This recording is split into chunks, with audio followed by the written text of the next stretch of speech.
Imagine, for a moment, that you hold a deeply ingrained belief that the ultimate, singular purpose of your life is simply to be happy.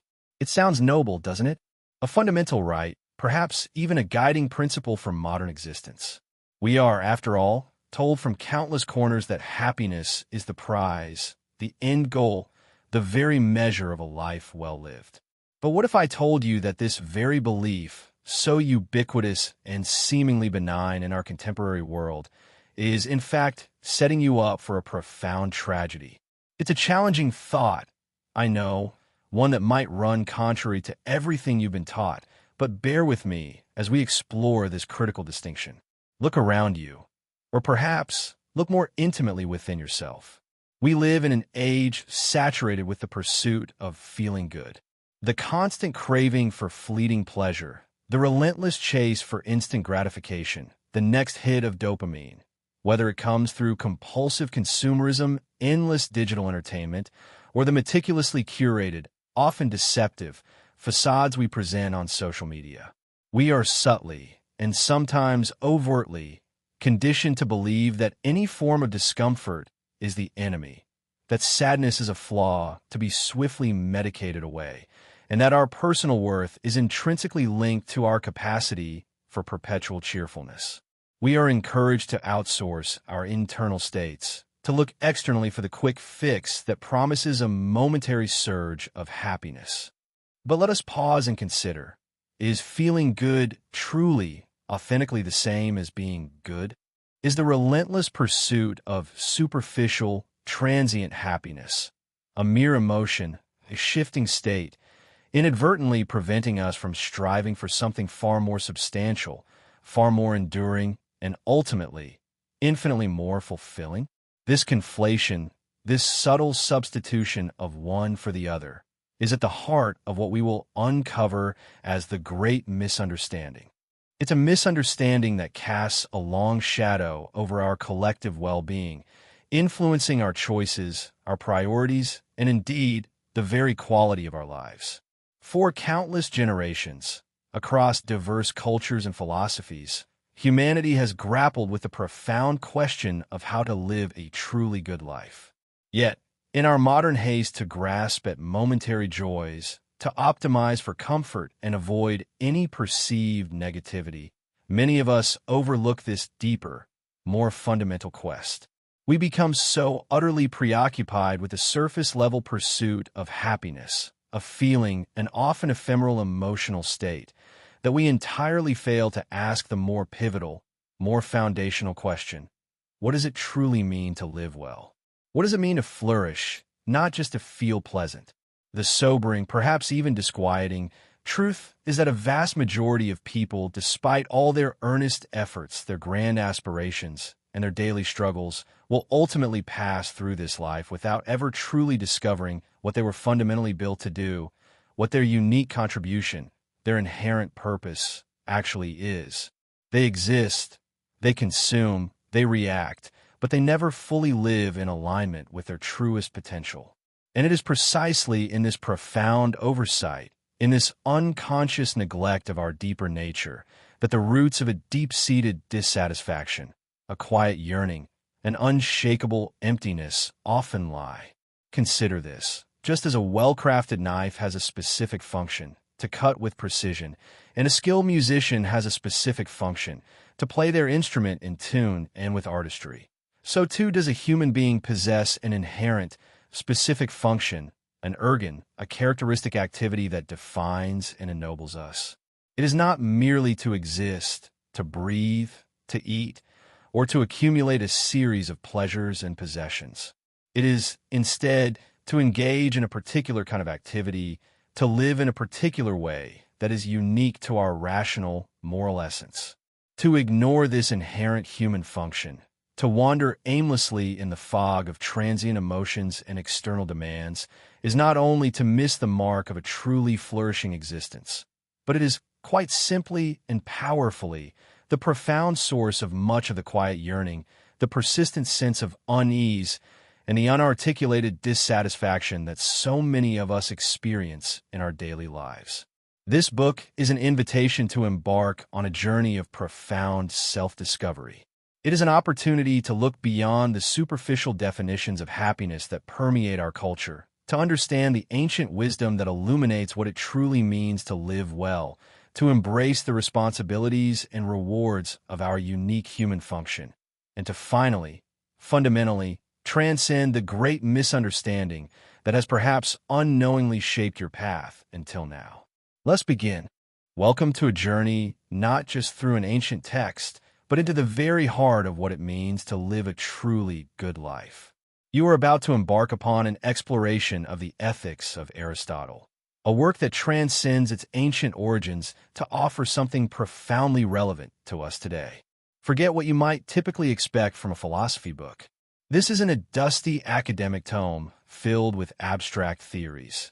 It is, in essence, an operating manual for the human soul. Imagine, for a moment, having a guide that unpacks the intricate machinery of human motivation, decision-making, and fulfillment. This is precisely what Aristotle offers within these pages. He doesn't just ponder big questions. He provides practical, actionable insights into how we can navigate the complexities of our existence, cultivate inner strength, and build a life of genuine worth. This text is less about intellectual debate and more about existential instruction, a blueprint for thriving in the human condition. The stakes of this exploration are considerable and, frankly, historically undeniable. For 2 millennia, Aristotle's Nicomachean Ethics wasn't merely a book, it was the defining text for Western morality and character formation. From the foundational concepts of virtue and character to the very idea of what constitutes a flourishing society, its insights permeated thought, law, education, and theology across centuries. Think of the great thinkers, leaders, and artists who shaped our civilization. Many of them stood on the intellectual shoulders of Aristotle, internalizing his frameworks for ethical living. His ideas laid the groundwork for how Western civilization understood human excellence, responsibility, and the pursuit of a meaningful existence. This is the intellectual bedrock upon which much of our shared understanding of the good has been built. But what does this mean for you, right here, right now? This isn't merely an academic exercise in historical understanding. This hour, and our time together in this book, holds a profound promise. By the end of this journey, you will gain the clarity and tools to stop chasing random, fleeting desires that often leave us feeling empty or perpetually unsatisfied. Instead, you will learn how to consciously and deliberately build a robust character, an inner framework of virtues and principles that makes a good life a truly fulfilling life, not just a possibility, but an inevitable outcome. This isn't about quick fixes or superficial happiness. It's about deep, structural change that reorients your entire approach to living. To truly grasp this promise, we must first redefine our ultimate goal. Often, in contemporary language, we speak of happiness, yet this word frequently refers to a mood, an emotion, a transient feeling of pleasure or contentment that can come and go with circumstances. Aristotle, however, sets his sights much higher. We are moving beyond happiness as a fleeting mood to something far more comprehensive and enduring: Eudaimonia. This ancient Greek term is notoriously difficult to translate precisely, but encompasses total human flourishing, living well, and doing well. Eudaimonia isn't merely about feeling good. It's about being good, living optimally, and realizing your full potential as a human being. It's a state of deep fulfillment, purpose, and excellence that arises from living in accordance with virtue and reason. It implies a life well lived, a life that is objectively desirable and admirable, marked by a sense of meaningful engagement and the full expression of one's capacities. This distinction is paramount, for it shifts our focus from passive emotional states to active, intentional choices in building a life of profound significance. This is the elevated standard, the true north, that Aristotle invites us to pursue. Welcome to the ethics of Aristotle and our first big idea, the target, or what we can call teleology. Imagine, if you will, an archer standing before a vast, empty field. They draw back their bow, aim, and release the arrow. But without a visible target, where does the arrow go? It flies, certainly, but its flight is directionless, its power wasted. You cannot hit a target you do not see. This simple image carries profound weight in Aristotle's philosophy. It's the very foundation upon which he builds his understanding of human flourishing. The core idea, the guiding principle we'll explore today, is this: everything in existence, according to Aristotle, has a specific purpose, a function, an end to which it naturally strives. This is the essence of what we call teleology, the study of purposes or ends. Consider the objects and beings around you. An eye, for instance, is inherently made for seeing. Its structure, its intricate mechanisms, all point towards this singular purpose. A knife, likewise, is designed for cutting. Its sharp blade and sturdy handle exist to facilitate this action. We instinctively understand their specific functions. They don't just exist, they exist for something. Their goodness is measured by how well they fulfill that specific purpose. An eye that cannot see, a knife that cannot cut, are flawed, not because they merely exist, but because they fail in their distinct functions. This brings us to a crucial, deeply personal question. If an eye has a function and a knife has a function, what about us? What is the specific function of a human being? What is the unique purpose that defines us, that separates us from the animal kingdom, from plants, from inanimate objects? This isn't a trivial question. It's fundamental to understanding how to live a good human life. If we don't know our own target, how can we hope to hit it? How can we live well if we don't even know what our unique well is? As we delve deeper, Aristotle guides us to an answer that, while seemingly simple, holds immense power. Our defining function, what truly sets us apart, is reason, or in the Greek, logos.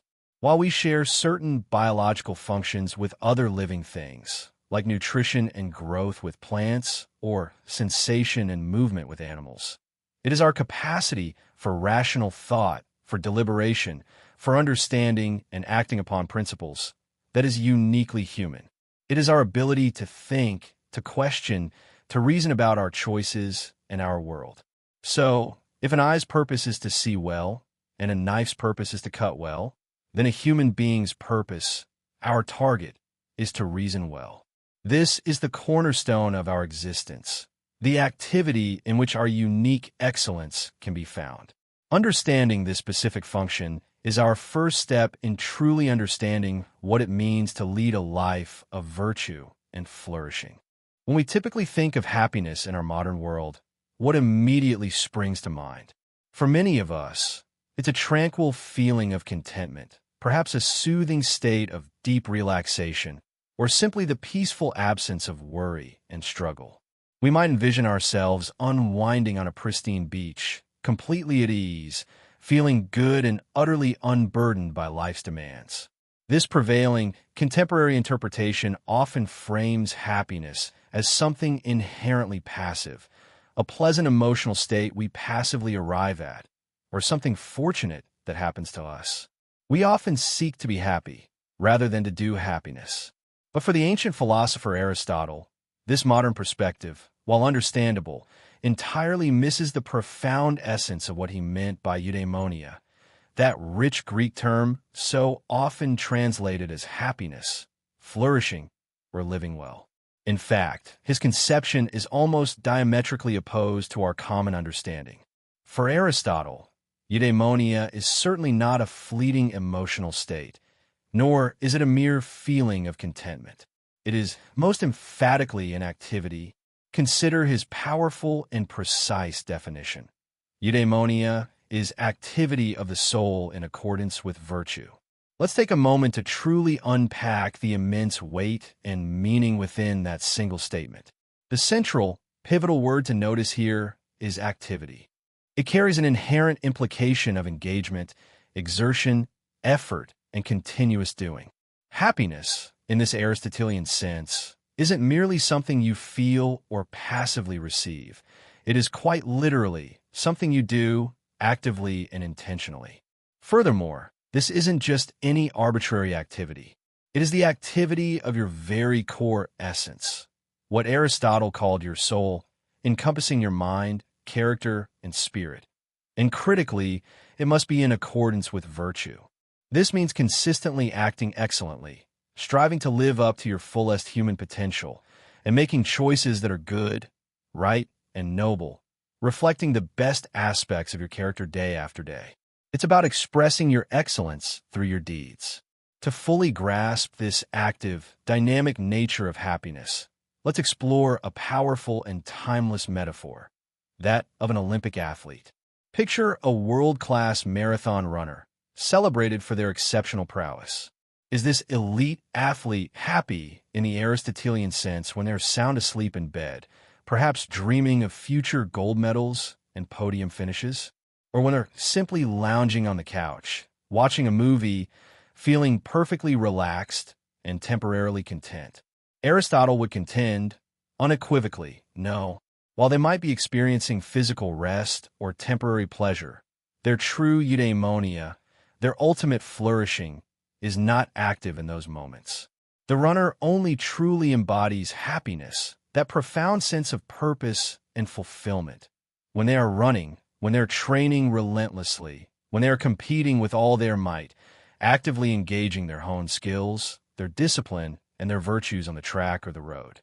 It is in the doing, the striving, the pushing their physical and mental limits, the putting forth of effort in perfect alignment with their highest purpose, that their excellence shines forth and their eudaimonia is authentically realized. It is the verb of their existence made manifest. Crucially, this active and virtuous pursuit isn't a singular, isolated event. It's not about a one-time triumph or a brief, fleeting good feeling that passes quickly. Aristotle wisely reminds us that one swallow does not make a summer. This ancient proverb holds profound weight here. Seeing a solitary swallow might offer a hint of warmer weather, a suggestion that spring is near, but it certainly doesn't signify that summer has definitively arrived. True summer requires many warm days, consistently, a sustained period of favorable conditions, and growth to truly define the season.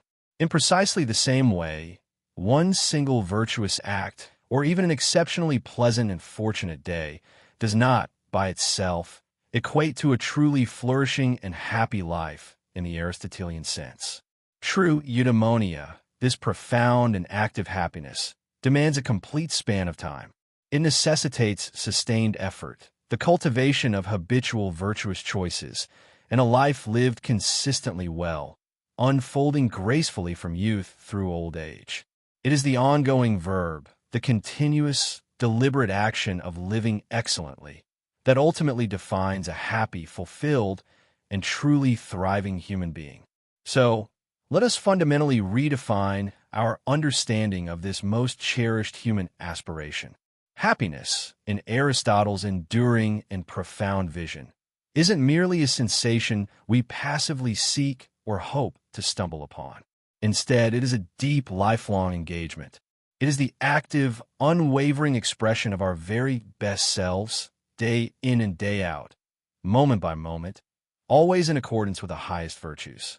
Happiness, fundamentally, is a verb. Welcome back to the Ethics of Aristotle. As we continue our exploration of living well, we arrive at our third pivotal concept, a fundamental truth that underpins personal development. We are what we do. This principle invites deep personal reflection, asking us to examine the very fabric of our daily existence. At the heart of this chapter, Aristotle reveals a cornerstone of his profound philosophy, presented with compelling clarity and impactful simplicity. Virtue is not merely an act, but a habit. This statement profoundly shifts our focus. We move from viewing ethics as isolated, grand gestures or singular acts of kindness, to understanding it as the consistent day-in, day-out practice of living well, of choosing the good, always. Aristotle posits that our character, our very ethos, that unique and deeply personal blend of dispositions, tendencies, and inclinations that ultimately define who we are, is not something we are born with, nor is it acquired through passive contemplation or intellectual assent alone. Instead, it is an active creation. It is meticulously forged, carefully crafted, and steadily solidified through the relentless, often unseen, repetition of our choices and actions. Imagine yourself as a sculptor. Every decision we make, every word we utter, every deed we perform, whether seemingly significant or utterly trivial, acts as a deliberate stroke of the chisel upon the raw, unformed material of our being. Over time, these countless, repeated strokes do not just create isolated marks. They meticulously carve out the definitive contours, the very shape, and the enduring substance of who we are destined to become. It is through this steady, consistent engagement with the world, through consciously choosing one path over another, through repeatedly aligning our actions with our values, that what might initially feel like an individual, effortful act gradually transforms. It stops being an external exertion and instead becomes an internalized disposition, a natural inclination, an almost effortless habit, an integral and authentic part of our true self, guiding us even when we are not consciously thinking about it. To fully grasp this transformative concept, let us turn to a practical and universally understood illustration. Consider the skilled craft of building. Does one become an accomplished, respected builder simply by observing bricks with curiosity, by meticulously studying architectural blueprints with keen intellectual interest, or by reading comprehensive treatises on construction theory in a library? Clearly not. True mastery of building is achieved not through passive contemplation or theoretical knowledge alone, but through the active, hands-on, and crucially, repetitive process of building itself. It is in the countless hours spent carefully laying brick upon brick, meticulously mixing mortar, raising sturdy walls, navigating unforeseen structural challenges, and solving practical dilemmas through persistent, tangible effort. The deep-seated knowledge and practical skill of a true builder are not abstract concepts. They are deeply ingrained, physically etched into their very being through the continuous, tangible act of creation. Their hands know the work. Extending this powerful and illuminating analogy, Aristotle asserts that no individual is born virtuous. We are not endowed at birth with innate courage, inherent temperance, or effortless justice. In the same way, we might inherit the color of our eyes or the natural timbre of our voice. These noble qualities do not simply manifest within us without conscious effort, without deliberate cultivation. Instead, virtue, like any profound skill or esteemed craft, be it playing a musical instrument, painting a masterpiece, or excelling in a sport, is an acquisition.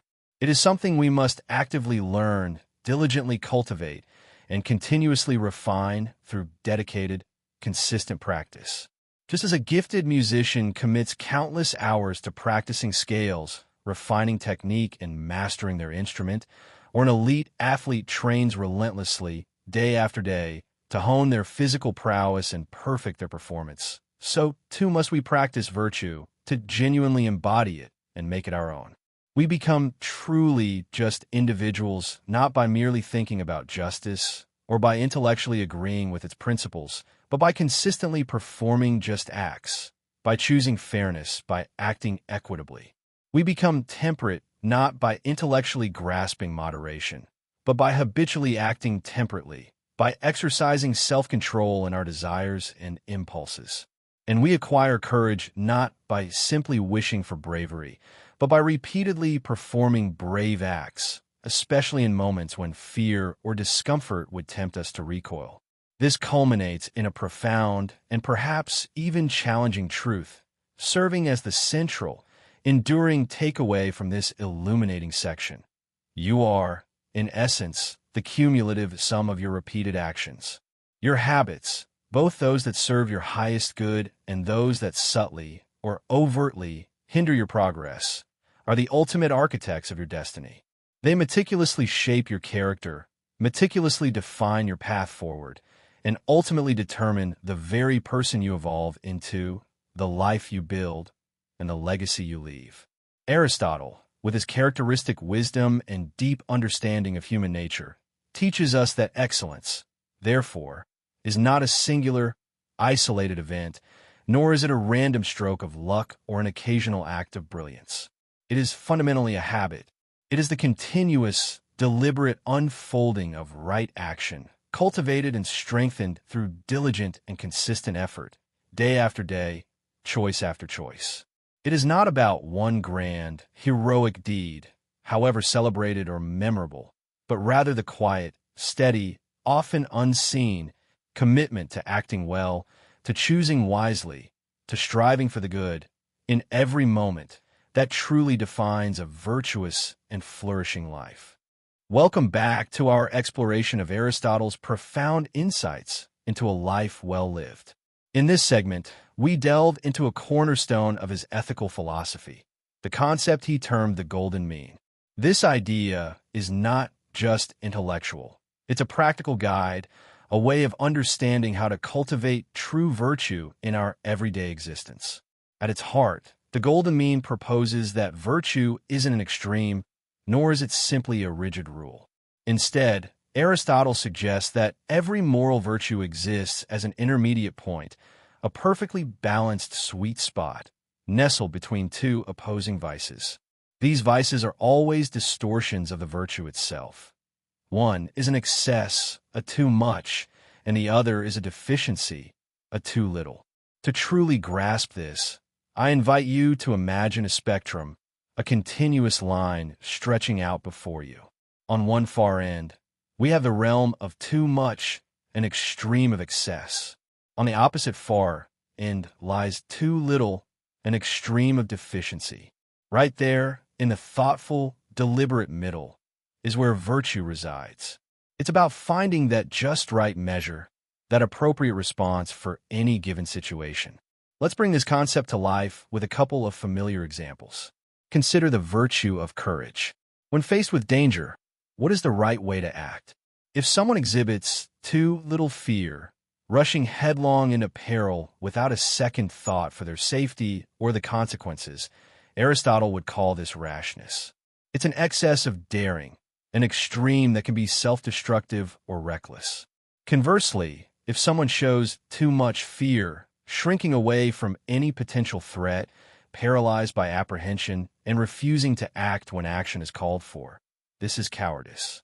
It's a deficiency of spirit, a lack of the necessary resolve.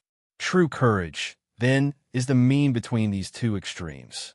It's about knowing when to face danger and when to retreat, acting with appropriate bravery, not in spite of fear, but in balance with it. Or think about the virtue of generosity. This, too, sits elegantly between two vices. If a person gives too much, dispensing their resources indiscriminately and without thought for their own well-being or the true needs of others, they might be considered wasteful or extravagant. This is an excess, a too much of giving. On the other hand, someone who gives too little, hoarding their resources, clinging to every last possession, unwilling to share even when it's clearly appropriate or necessary, is stingy. This is a deficiency, a too little in the realm of giving. Generosity, in its true form, is the carefully considered act of giving the right amount to the right person at the right time and for the right reasons. It's the balanced approach that benefits both giver and receiver without falling into either extreme. Now, here's a crucial distinction, one that prevents us from misinterpreting this brilliant idea. The mean is emphatically not a mathematical average. It's not about finding the precise midpoint by calculation. Instead, Aristotle emphasizes that this intermediate point is always relative to the individual person, their capabilities, their circumstances, and the specific situation they find themselves in. What is courageous for one person might be rash for another. What is generous for a millionaire is certainly not the same as what is generous for someone with very limited means. The golden mean demands discernment, practical wisdom, and a deep understanding of ourselves and the world around us. It's a dynamic balance, constantly being sought and refined through practice, rather than a static, one-size-fits-all formula. It encourages us to cultivate sensitivity, judgment, and self-awareness in our pursuit of ethical living. Welcome back to our exploration of the ethics of Aristotle. Today, we delve into Big Idea 5, the burden of choice, a concept that directly confronts our personal agency and moral responsibility. At the heart of Aristotle's ethics lies the fundamental distinction between voluntary and involuntary actions. This distinction is crucial because it dictates when we can truly be held responsible for our deeds and, consequently, for the kind of person we become. An action is considered involuntary if it originates from compulsion or ignorance. Compulsion, here, means an external force acting upon you, leaving you no choice. Imagine being swept away by a powerful current or having your arm physically moved by another person to strike someone. In such cases, the origin of the action is clearly outside of you. You are merely an instrument, not the initiator. Aristotle argues that under true compulsion, we are not responsible, and in fact, we often feel distress or regret for what occurred. Ignorance, however, is a more nuanced matter. Not all ignorance excuses responsibility. Aristotle carefully differentiates between actions done because of ignorance and actions done in ignorance. When an action is done because of ignorance, it implies a genuine lack of critical information, leading to an unintended outcome. For instance, if you unknowingly give someone a harmful substance, believing it to be medicine, and it causes harm, you acted from ignorance of the substance's true nature. In such cases, if you genuinely regret the outcome once the truth is revealed, Aristotle might consider your action involuntary, or at least less blameworthy. You acted contrary to your intention, simply due to a lack of knowledge. But then there are actions done in ignorance. This is where the plot thickens. To act in ignorance often means being ignorant not of a specific detail, but of the moral implications or consequences of one's actions, or perhaps being in a state where one's judgment is impaired. This type of ignorance does not automatically excuse responsibility, especially if that state of ignorance was itself chosen. Consider the classic example Aristotle offers, the drunk man. A man acts ignobly while intoxicated. He might argue, "I didn't know what I was doing. I was too drunk." However, Aristotle would counter that the man is responsible for his ignorance because he chose to get drunk in the first place. The initial decision to consume alcohol to excess was voluntary. The subsequent actions, though performed in an ignorant state, still stem from a prior, voluntary choice. The ignorance, in this case, doesn't absolve him. It compounds his responsibility.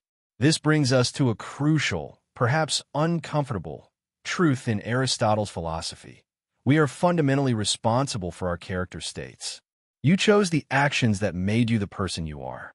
Each decision we make, each action we take, whether good or bad, contributes to the gradual shaping of our habits. These habits, over time, solidify into our character. If we repeatedly choose just actions, we cultivate justice. If we consistently choose temperate actions, we become temperate. Conversely, if we repeatedly act unjustly or intemperately, we become unjust or intemperate. Aristotle argues that while no one chooses to be unjust or intemperate for its own sake, we do choose the actions that lead us to these states. The initial choices, the first steps down a certain path, were voluntary. Once a habit is formed, it may feel difficult to break, almost like a second nature, but its origins trace back to deliberate choices. This leads us to the hard truth that forms the core of the burden of choice. Ignorance of the good is not an excuse if it stems from a lifetime of bad choices. If, through a series of voluntarily chosen actions, you have so corrupted your character that you can no longer recognize what is truly good or virtuous, then that very ignorance is a consequence of your own making. You became the kind of person who is blind to the good, not through some external force or unavoidable circumstance, but through your own accumulated voluntary decisions. This perspective places a profound weight on our shoulders. Every choice matters. Every action contributes not just to the immediate outcome, but to the very fabric of who we are becoming. The burden of choice is the recognition that our present self and our future self is largely a reflection of the choices we have made and continue to make along the path of life. It compels us to be mindful, intentional, and deeply reflective about the trajectory of our character. Welcome back to the Ethics of Aristotle. In this chapter, we delve into Big Idea 6, Mastering Fear and Desire. Our focus today is on two specific, yet profoundly significant, virtues: courage and temperance. These aren't merely admirable traits. They're the bedrock upon which a truly ethical and flourishing life is built. Let's begin with courage. When we think of courage, our minds often conjure images of someone utterly without fear, a person seemingly impervious to danger. But Aristotle offers a more nuanced and perhaps more attainable understanding. True courage, he asserts, is not the absence of fear. To be entirely fearless might well be a sign of recklessness or even madness rather than virtue. Instead, courage lies in facing the right things, the things that genuinely warrant our concern for the right reasons. What are these right things? Aristotle points to fears that touch the very fabric of a noble life. Consider the fear of disgrace, the fear of slavery, or the fear of suffering indignities that would diminish one's human dignity. These are not trivial anxieties. To confront these fears, to stand firm against them, is the mark of a courageous individual. The truly courageous person understands that certain outcomes are worse than physical harm or even death, particularly if those outcomes compromise their integrity, their freedom, or their honor. It is for the sake of the noble, for the sake of living a life of virtue and worth, that the courageous individual faces these challenges head-on. They are not acting out of blind impulse or a desire for glory, but out of a rational understanding of what is truly good and right. Moving on from the mastery of external threats and the fears they provoke, let us now turn our attention inward to the equally vital virtue of temperance. While courage helps us navigate dangers, temperance guides us in regulating our physical pleasures and desires.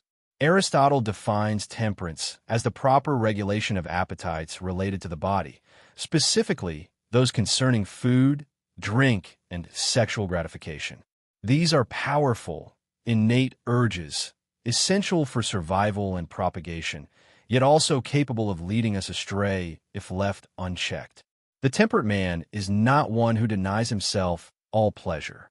That would be an extreme, an asceticism that Aristotle would deem contrary to a balanced life. Rather, the temperate individual experiences pleasure in the appropriate measure, at the right time, and in the right way. They desire only what is healthy and conducive to their well-being, both physically and morally. Their desires are in harmony with their reason. Now, let's contrast this with the self-indulgent man. This individual is precisely the opposite. Driven by an insatiable craving for physical pleasure, he allows his appetites to dictate his choices, even when those choices are clearly harmful or morally reprehensible.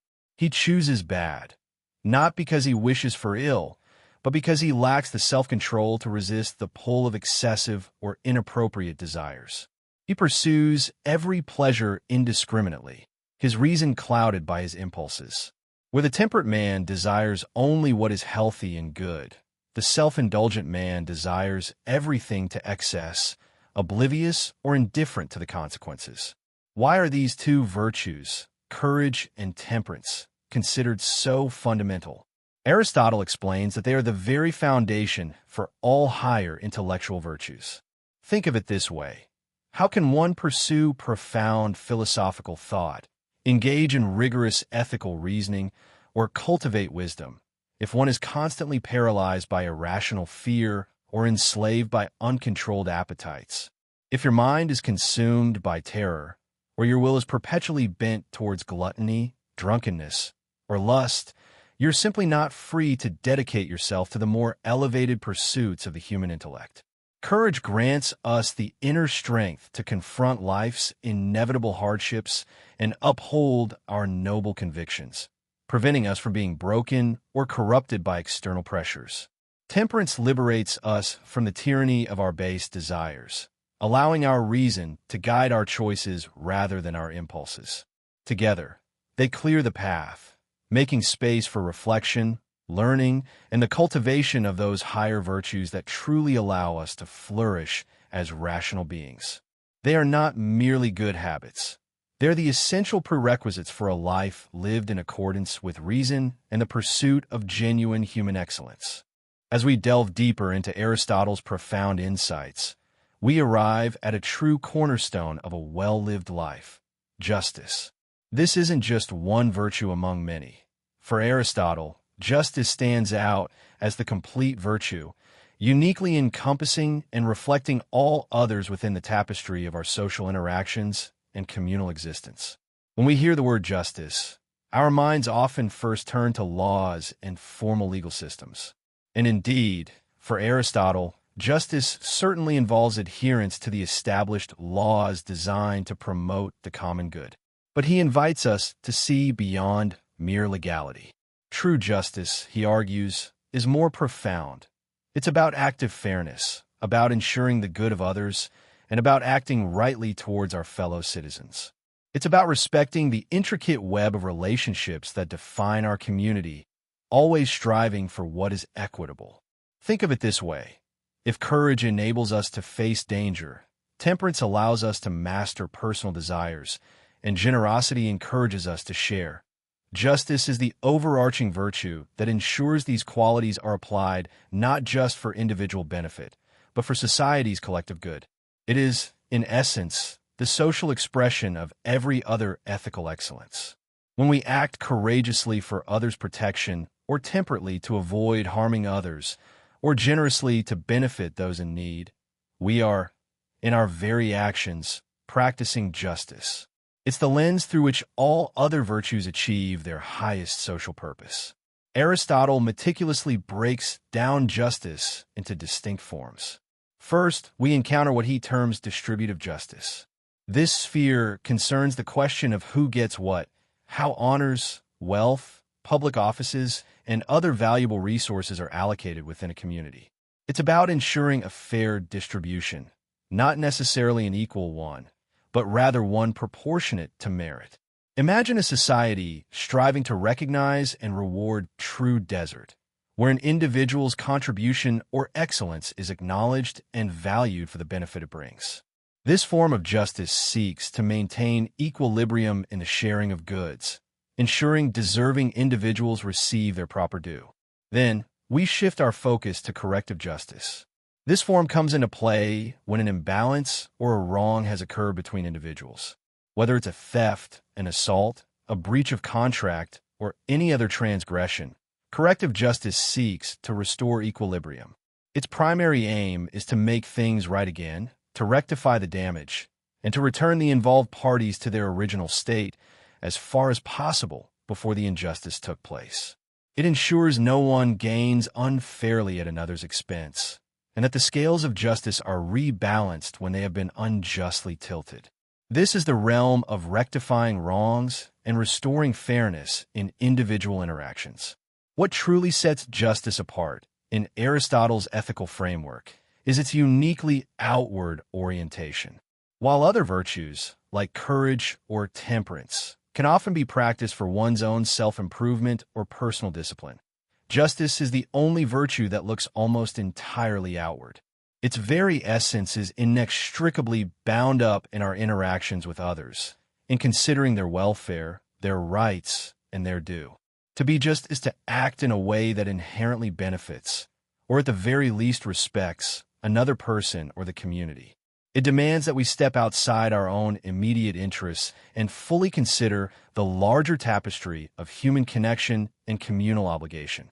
Thus, justice, in Aristotle's framework, emerges not merely as an abstract concept, but as a truly comprehensive and vital virtue. It is the practical, social application of wisdom, courage, temperance, and all other moral excellences, channeled directly into the service of the community and the well-being of its members. It is, quite simply, the fundamental virtue through which we, as individuals and as a society, can build and maintain a fair, harmonious, and flourishing existence, always mindful of our deep and enduring obligations to each other. Welcome back to the Ethics of Aristotle. In this chapter, we delve into a concept that is truly central to living a good life, a virtue that Aristotle deemed absolutely indispensable for moral action: practical wisdom, or, as the Greeks called it, phronesis. This isn't just about being generally intelligent.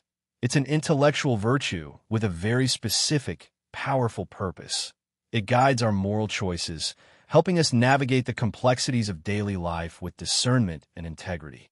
To truly grasp practical wisdom, let's first draw a clear distinction between it and another kind of understanding we often praise: scientific knowledge. Think of scientific knowledge as the grasp of universal, unchanging facts.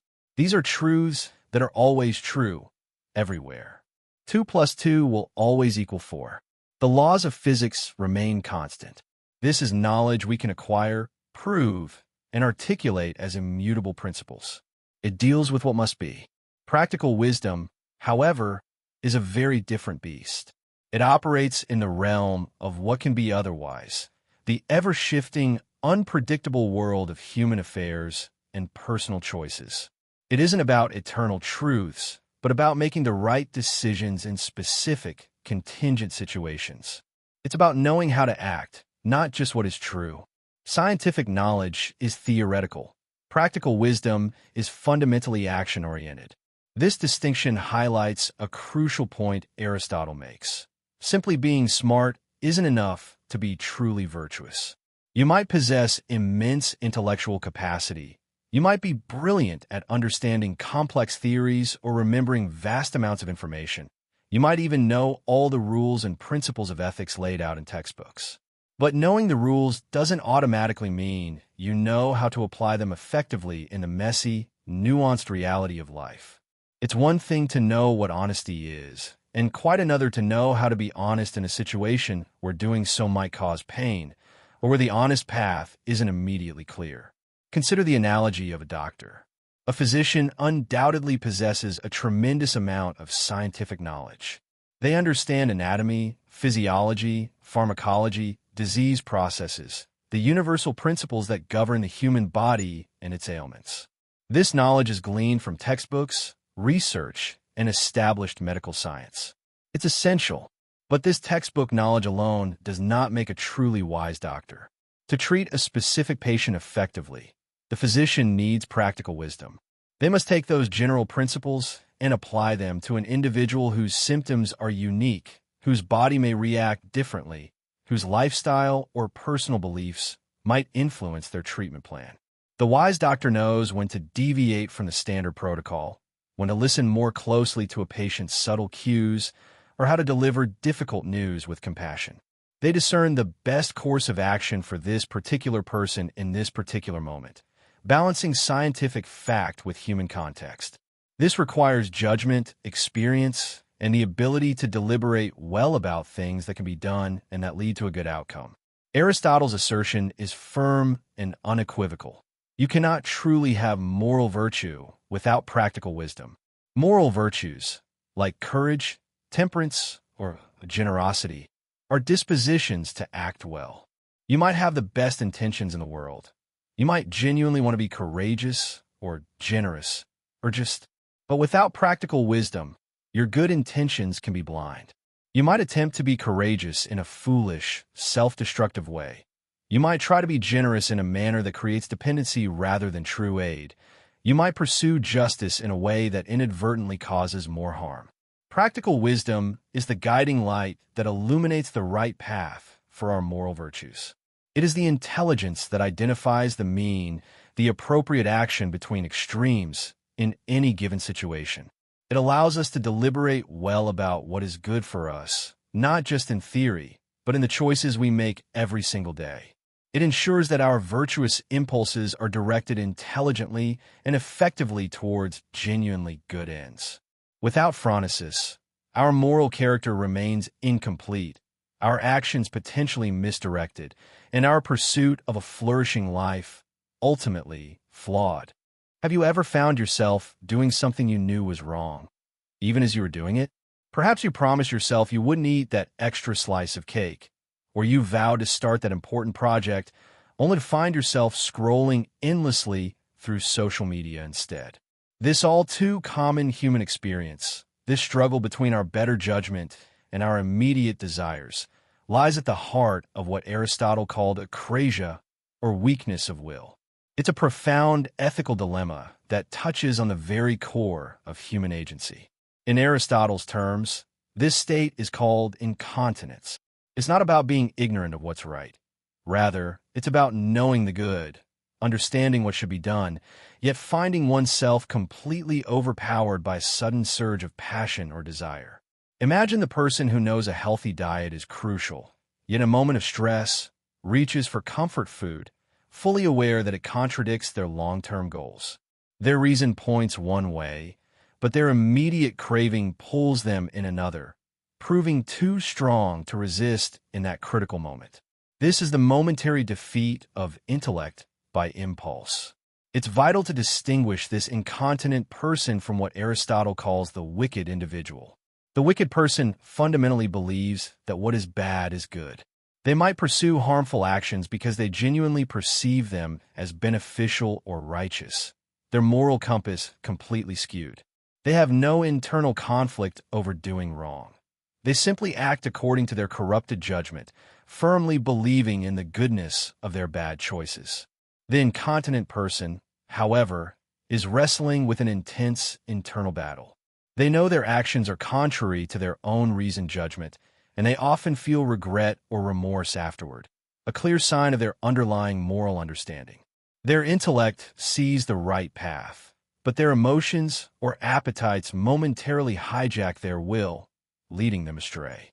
It's the profound difference between someone whose values are truly warped and someone whose values are intact, but whose self-control momentarily falters under pressure. So, if the incontinent person knows the good but fails to act on it, what is Aristotle's proposed solution? He argues that true moral strength isn't just about knowing. It's about the proper training and harmonization of the soul.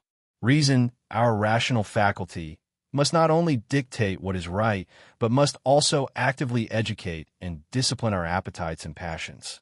Our desires shouldn't be suppressed entirely, which can lead to other problems, but rather guided and shaped to align with our rational understanding of the good. Think of it as cultivating deeply ingrained good habits, where our impulses gradually learn to follow the lead of our better judgment, rather than constantly rebelling against it. It's a continuous, deliberate process of moral development, where reason acts as a patient teacher, gradually bringing our emotional landscape into order and ensuring our will reliably follows our wisdom. This ancient insight into akrasia resonates profoundly with many challenges we face in the modern world. Consider the pervasive grip of addiction, where individuals often intellectually understand the severe, long-term harm they are inflicting upon themselves and others, yet find themselves powerless against the overwhelming, immediate craving. Or think of the common struggle of procrastination, where we know the importance of a looming deadline, the necessity of starting a vital task, but find ourselves repeatedly choosing fleeting distractions and immediate gratification over sustained effort and long-term benefit. In both cases, the struggle is a direct echo of Aristotle's incontinent person. Reason clearly perceives the good, but powerful passions or immediate impulses temporarily triumph over our better sense of self. Understanding this universal human dynamic, as Aristotle did millennia ago, offers a powerful lens through which to examine our own patterns of self-sabotage and to seek practical ways to cultivate greater self-mastery and strengthen our will. Welcome back. Today, we delve into a profound aspect of human existence that Aristotle deemed absolutely indispensable for a good life: the power of friendship. It's an idea so vital. We call this exploration the mirror of the soul. Aristotle tells us, unequivocally, that we cannot truly flourish alone. A life devoid of genuine companionship is, in his view, an incomplete life, lacking a fundamental ingredient for happiness and moral development. But what exactly did Aristotle mean by friendship, or philia, as he called it? It's a term far richer and more nuanced than our modern understanding might suggest, encompassing everything from casual acquaintance to profound, lifelong bonds. To truly grasp its necessity, Aristotle invites us to distinguish between different kinds of relationships, because not all friendships are created equal. He identifies three primary types, each driven by a distinct motive. First, they're what he calls friendships of utility. These are relationships born out of mutual benefit, where individuals come together because each person finds something useful in the other. Perhaps you connect with someone for professional networking, or because they can help you with a task, or simply because their presence is convenient. The affection in such a friendship isn't directed at the person themselves, but at the advantage they provide. If that advantage disappears, or if a more useful alternative emerges, the friendship often dissolves. Think of business partners or classmates collaborating on a project. Once the project is over, the bond may fade. It's a practical, often necessary form of human connection, but inherently fragile and temporary, existing only as long as both parties are served. Next, we have friendships of pleasure. These are relationships built on shared enjoyment. We are drawn to people who are witty, fun, or who share our hobbies and interests. We enjoy their company because they bring us joy, laughter, or excitement. These friendships are common among the young, whose passions and preferences shift easily.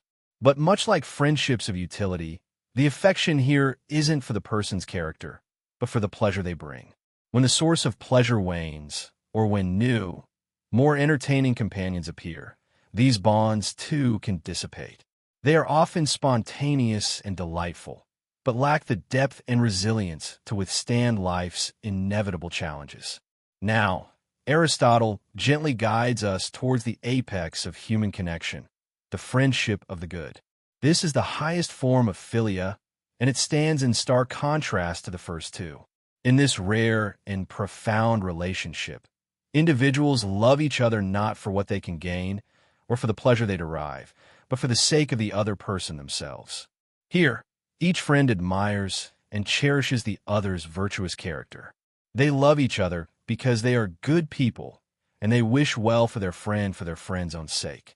These friendships are built on mutual respect, shared values, and a deep appreciation for the other's moral excellence.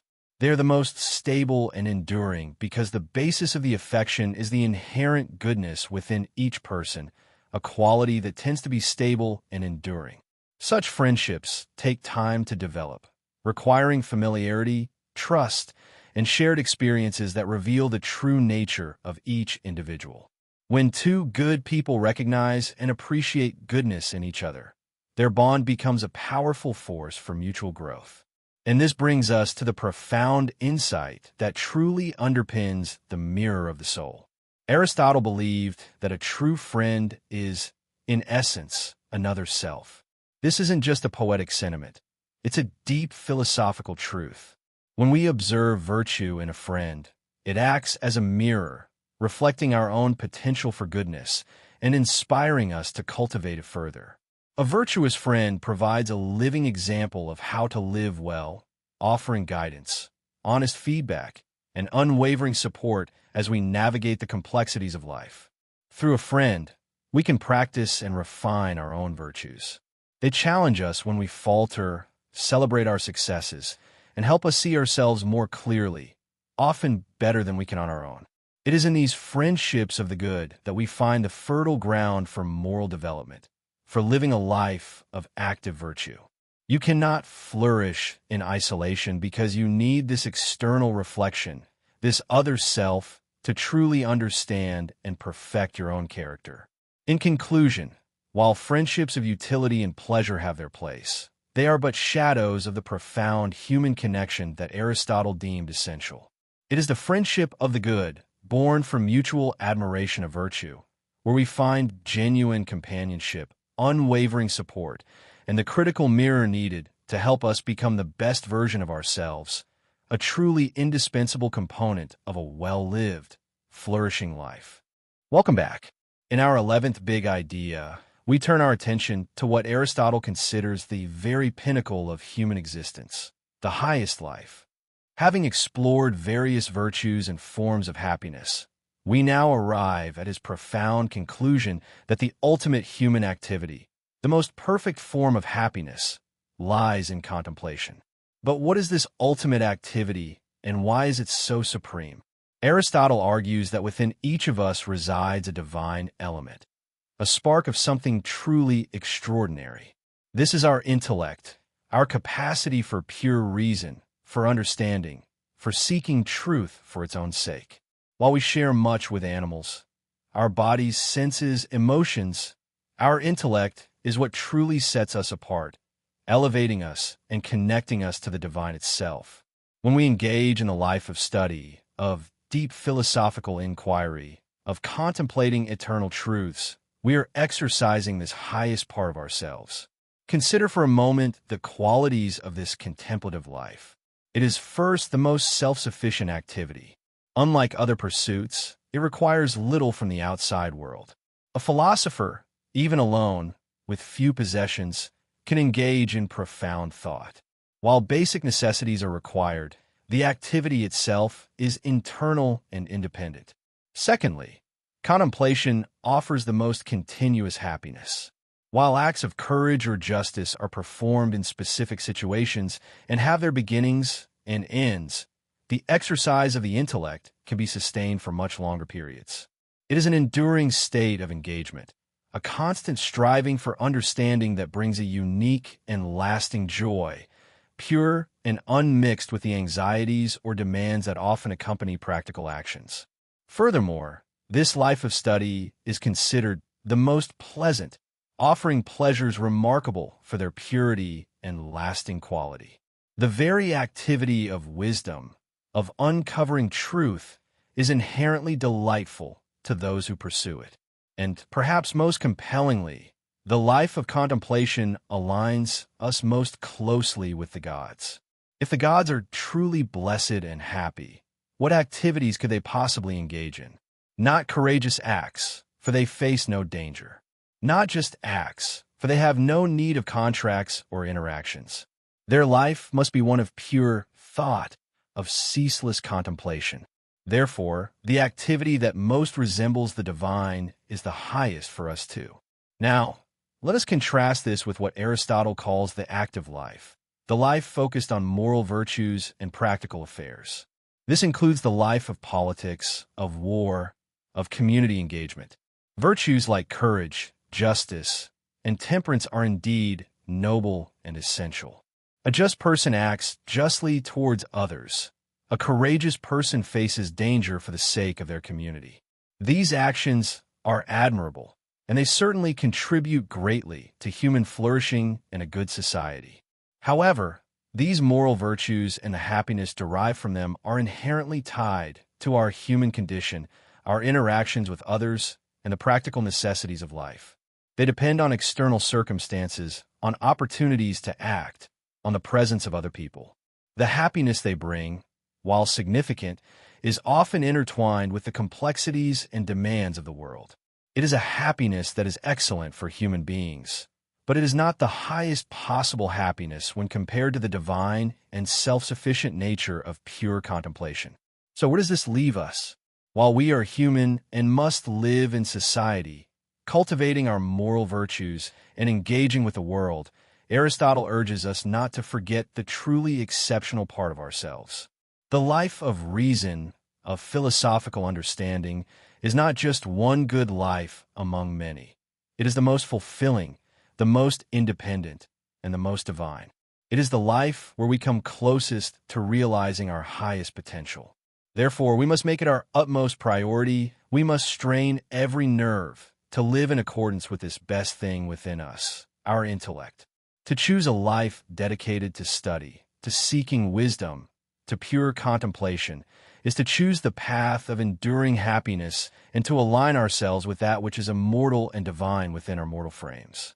This is the highest life accessible to humankind, the one that makes us most truly ourselves.